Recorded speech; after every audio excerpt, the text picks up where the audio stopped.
Good evening. You are watching World News. Tonight, power, projection, internal security failures, weapons reliability, and nuclear signaling. These are the details that shook and shaped the world in the last 24 hours.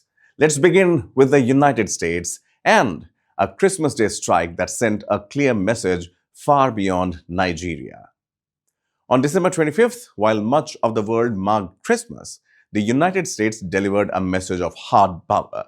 Cruise missiles, not warnings, aimed at ISIS targets in Africa. The Pentagon has released visuals confirming the use of Tomahawk missiles fired from a US Navy warship hitting ISIS camps in northwest Nigeria's Sokoto state. These were long range precision weapons launched hundreds of miles away, underlining Washington's willingness to strike terror networks whether they are anywhere in the world. The signal is unmistakable. Distance is no shield, and timing is deliberate. Let's go across to this package.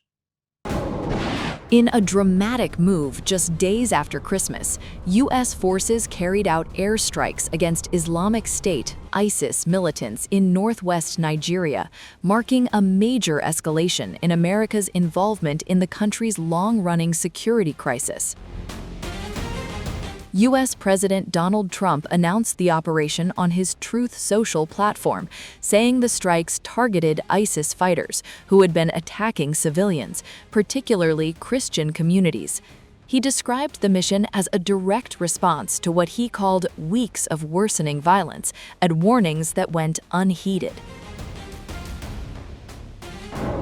According to the U.S. military's Africa Command, the airstrikes took place in Nigeria's Sokoto state and were coordinated with Nigerian authorities.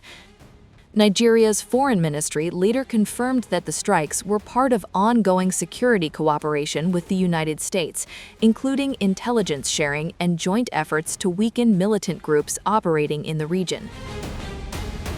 The timing of the operation during the Christmas season gave it added symbolic weight. Attacks on Christian communities in Nigeria often increase around major religious holidays, drawing international concern and renewed debate over the nature of the violence. Nigeria, Africa's most populous nation, is nearly evenly divided between Muslims and Christians. While violence is sometimes framed abroad as religious persecution, Nigerian officials insist the reality is more complex. They argue that militant attacks affect both Muslims and Christians and are driven by a mix of extremism, criminal activity, and long-standing conflicts over land and resources. Security analysts agree the roots of the crisis run deep. In many areas, clashes between armed groups, herders, and farming communities have intensified as climate pressure, poverty, and weak local governance fuel instability. Kidnappings for ransom, including those targeting religious leaders, have also surged, often blurring the line between ideology and organized crime. The Christmas strike adds to a growing list of overseas military actions during Trump's return to the White House, despite earlier promises to end what he called endless wars. Whether the operation will significantly weaken ISIS in Nigeria or deepen debate over America's expanding global military role remains to be seen. For now, the airstrikes send a clear message. Even during the holidays, the fight against extremist groups continues far beyond U.S. borders.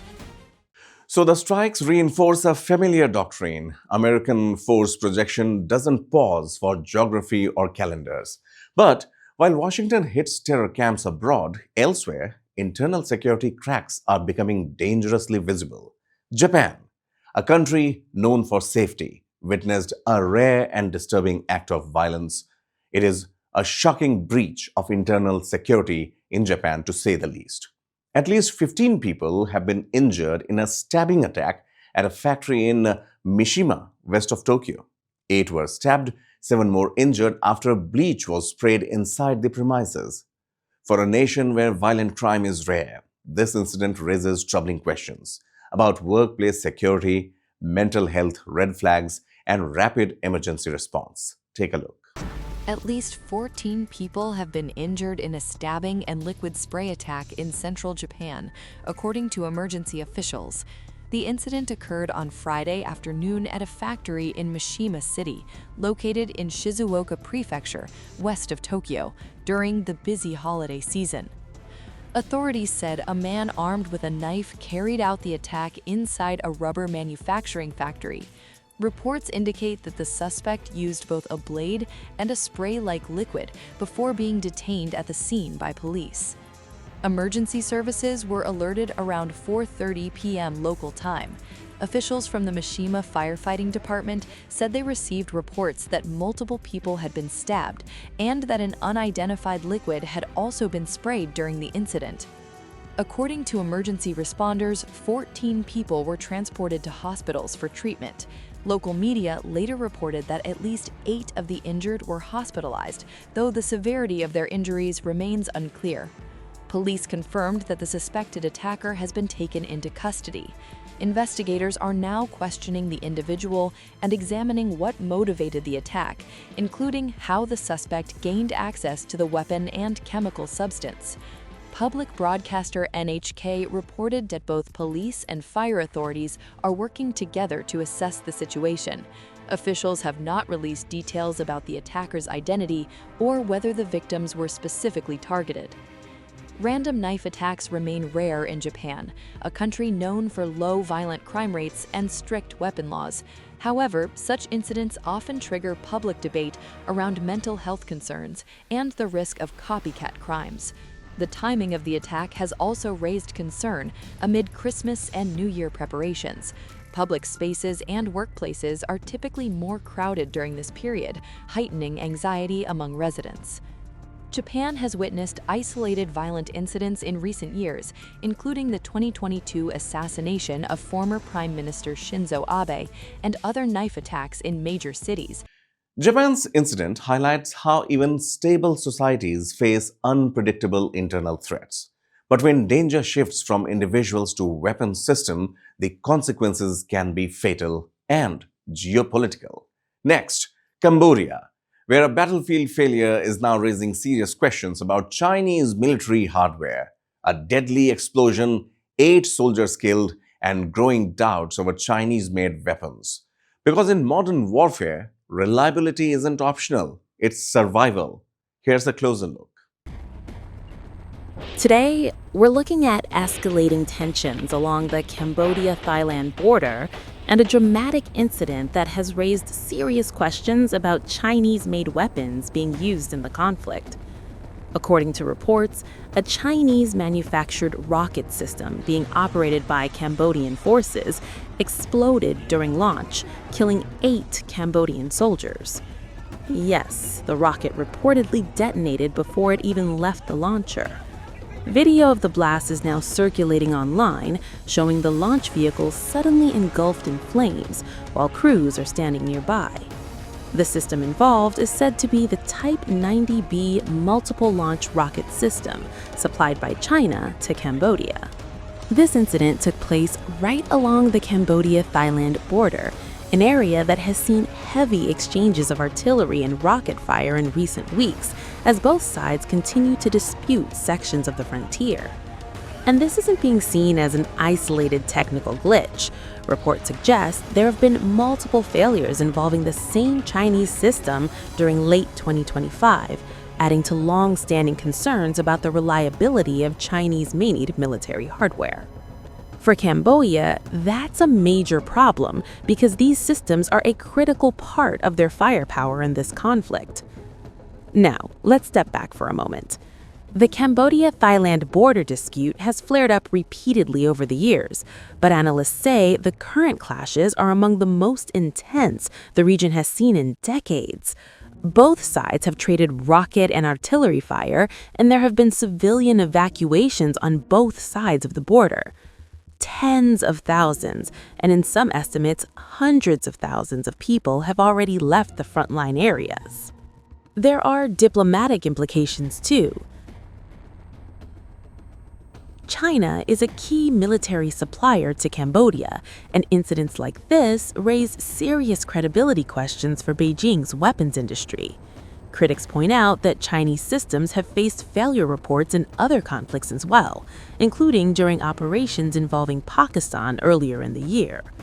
Supporters of Chinese defense exports, however, argue that battlefield failures can occur with any nation's weapons and stress that investigations are still ongoing. But for Cambodia's military, this latest blast has had deadly and immediate consequences. 8 soldiers lost their lives while operating the rocket system, and the footage of the explosion has only intensified scrutiny.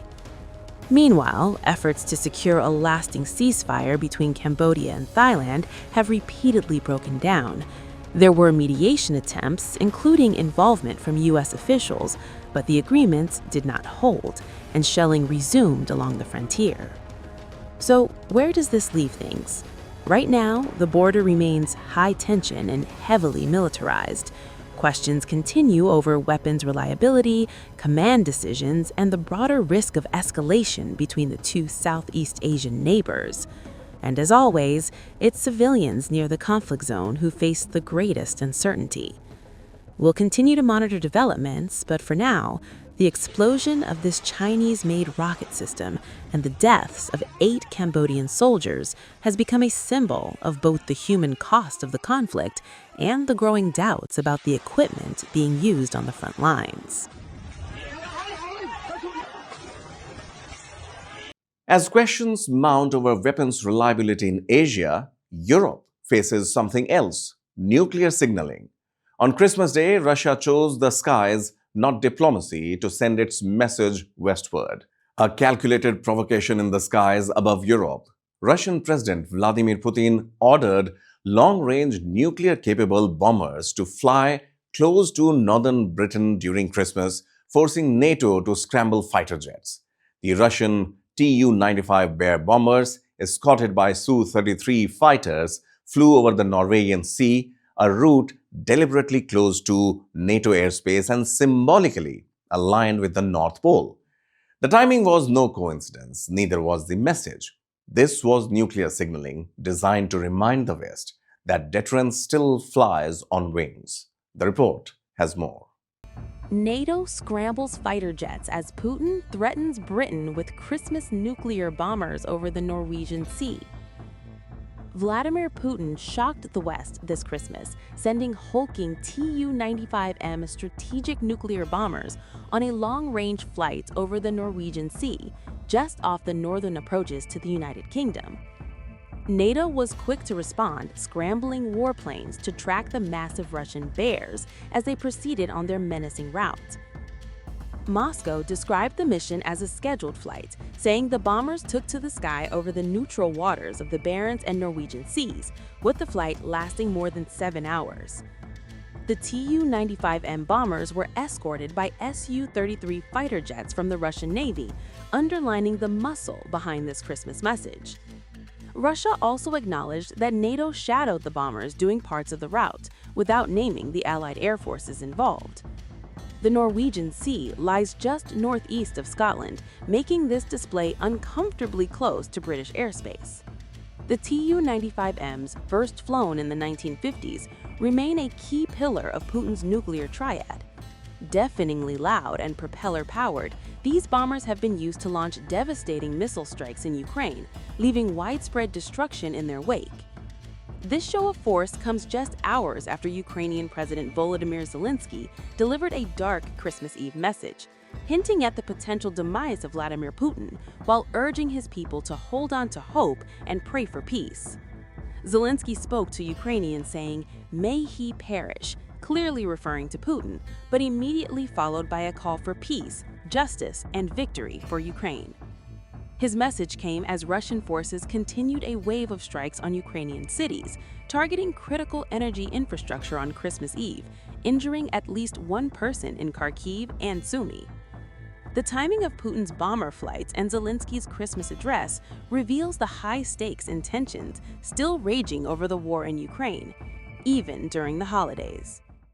So, missiles over Africa, knives in Japan, exploding weapons in Southeast Asia, and nuclear bombers over Europe. Different theaters, same reality. A world where power is asserted, tested, and challenged, often without warning. That's world news for tonight. Stay with us for more global updates.